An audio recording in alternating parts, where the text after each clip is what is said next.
भारत भूमि महापुरुष ऋषियों की भूमि रही है। समय समय पर बहुत सी महान ऋषि इस भूमि पर अवतरित हुए। आदि शंकराचार्य उनमें से एक हैं। आदि शंकराचार्य 16 वर्ष के हो चुके थे। उनकी जन्म कुंडली के अनुसार उनकी आयु पूर्ण हो चुकी थी। जिन महान कार्यों के लिए उन्होंने देह धारण की थी वे अब पूर्ण होने को थे। उन्हें यह अनुभव होने लगा था अब अधिकांश समय समाधि की अवस्था में व्यतीत करते थे। वे उत्तराखंड धाम में उत्तरकाशी तीर्थ क्षेत्र में तीर्थ जाया करते थे। उन्हें खाने पीने की सुध नहीं रहती थी। ऐसा देखकर उनके शिष्यों को बड़ी चिंता हुई। शिष्यों ने सोचा जन्म कुंडली के अनुसार गुरु जी की आयु 16 वर्ष की है, अतः कहीं गुरुदेव अंतिम यात्रा की तैयारी तो नहीं कर रहे हैं। शिष्यगण मन ही मन अपने इष्ट देव से प्रार्थना किया करते थे, हे इष्ट देव आप हमें ऐसा मंत्र बता दें जिससे जाप से हमारे गुरुदेव की आयु दीर्घ हो जाए। हम अपने प्राण देकर भी अपने गुरुदेव की आयु दीर्घ होने की कामना करते हैं। शिष्यगण हर युक्ति से विचार करते हुए जिसमें गुरुदेव समाधि के भाव उतरकर जीव भूमि यानी बाहर की ओर आकर्षित हो, तभी पद्मपाद ने अपने गुरु भाई प्रभृति को समझाते हुए कहा, गुरुदेव भाष्य में रुचि रखते हैं। यदि गुरुदेव के खासात पढ़ाने या सुनाने को कहें तो संभव वे जीव भूमि में उतर आएंगे। यह बात सभी शिष्यों को अच्छी लगी, इसलिए जब शंकराचार्य समाज से उठे तो पद्मपाद ने उनके गुरु चरण पकड़ लिए। गुरुदेव आप हमें भाष्य आदि पढ़ा दिया करें। ठीक है, तुम्हें ब्रह्मसूत्र भाष्य पढ़ाया करेंगे, आचार्य ने कहा। यह सुनकर शिष्य हर्षित हो गए। ब्रह्म मुहूर्त की संध्या वंदन ध्यान समाध्यात से पश्चात एक दिन प्रातःकाल शंकराचार्य अपने शिष्यों को ब्रह्मसूत्र भाष्य सुनाने समझाने लगे। तभी वहाँ एक वृद्ध ब्राह्मण पधारे। उन्होंने शिष्यों से कहा, सुना है यहाँ एक सन्यासी ब्रह्मसूत्र पढ़ाते हैं, वे कहाँ हैं? क्या तुम उन्हें बता सकते हो? शिष्यों ने कहा, हाँ महात्मन, वह सन्यासी कोई नहीं, हमारे गुरुदेव ही तो हैं। आप आसन ग्रहण करें, देखिए जिन्हें समस्त शास्त्र कंठस्थ हैं, पूज्य गुरुदेव हमारे बीच पधार रहे हैं। वृद्ध ब्राह्मण आसन पर नहीं बैठे, बल्कि वे अपलक नेत्रों से आचार्य शंकर को देखते रहे। जब आचार्य शंकर ने उनके निकट आकर उन्हें प्रणाम किया, तब वे वृद्ध ब्राह्मण बोले, ये लोग तुम्हें व्यास रचित ब्रह्मसूत्र भाष्यकार बता रहे हैं, क्या सत्य है? यदि हाँ तो तुम्हें ब्रह्म सूत्र के तृतीय अध्याय का प्रथम पाद के प्रथम सूत्र के तात्पर्य बता सकते हो। आचार्य शंकर ने बड़ी विनम्रता से बोले, हे महात्मन, मैं सर्वप्रथम आप सहित उन सभी आचार्यों को प्रणाम करता हूँ जिन्हें ब्रह्म सूत्र व्याख्या ज्ञात है।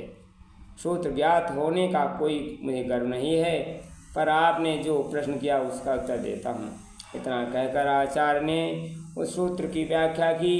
वृद्ध ब्राह्मण को सुना दी। ब्राह्मण ने उस व्याख्या का खंडन करके कई प्रश्न किए। आचार्य सभी प्रश्नों के उत्तर देते रहे। इस प्रकार वृद्ध ब्राह्मण एक के बाद दूसरा प्रश्न करते रहे और आचार्य उत्तर देते। दोनों के बीच घंटों ब्रह्मसूत्र वेद उपनिषद विविध शास्त्रों विधमतों पर चर्चा होती रही।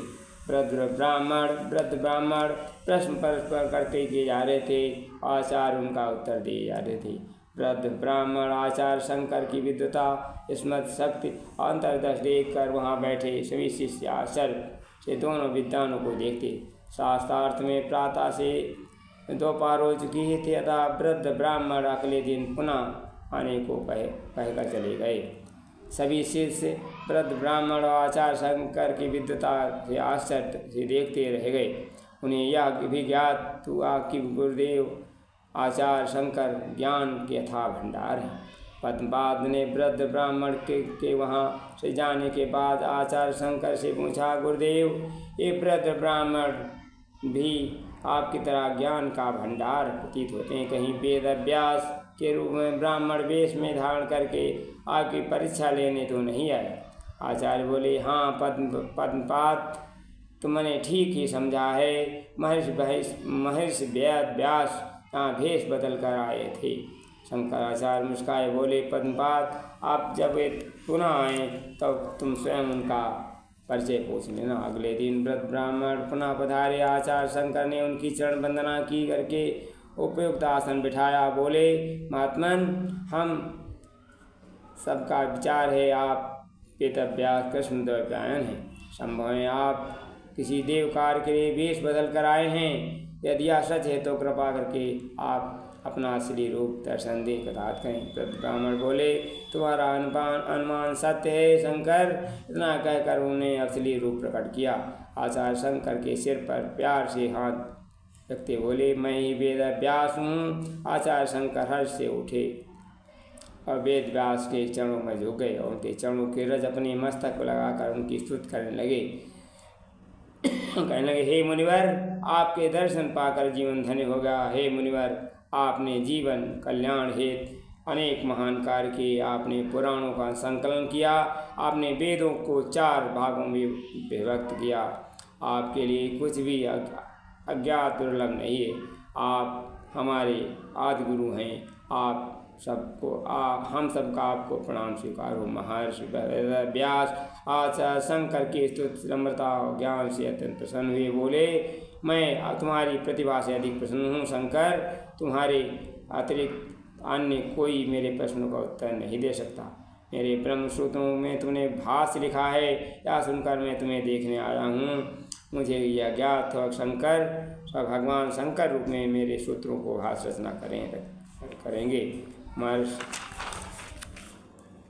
भाष्य ग्रंथों को देखकर महर्षि व्यास प्रसन्न हुए। बोले, शंकर, सूत्रों में निहित मेरे मनोभावों को भाष्य तुमने जिस तरह प्रकट किया वह अद्वितीय है, अनुपम है। तुम्हारे अतिरिक्त कोई दूसरा ये नहीं कर सकता। गोविंदपाद और उनके गुरु गौड़पाद मेरे ही शिष्य संप्रदाय के हैं। गौड़पाद ने मेरे पुत्र सुखदेव से शास्त्रार्थ दीक्षा शिक्षा ली थी। महर्षि आगे बोले, शंकर, आप श्रुति और स्मृति की भाषा रचना करने की जिम्मेदारी भी तुम्हारे ऊपर है।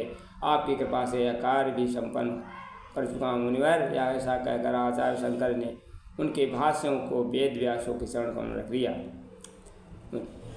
आचार्य व्यास गदगद होकर बोले, तुमने यह कार्य जिस असाधारण ढंग से पूर्ण किया वह सचमुच असाधारण है।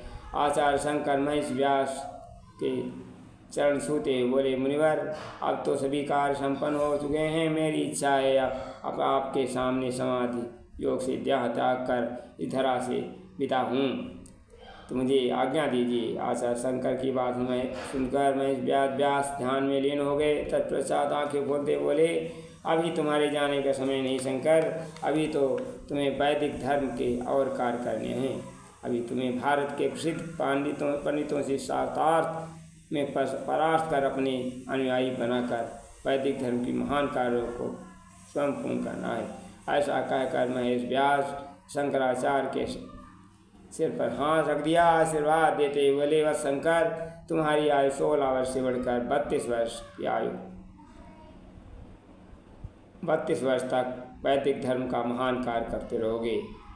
और पास बैठे शिष्य अन्य शिष्य ये जानकर हर्षित उठे और उन्होंने गुरु की आयु 1600 वर्ष से बढ़ गई। महेश व्यास की इच्छा को भगवत इच्छा मानकर वैदिक धर्म ध्वज पताका चौहोर फैलाने आगे चल पड़े।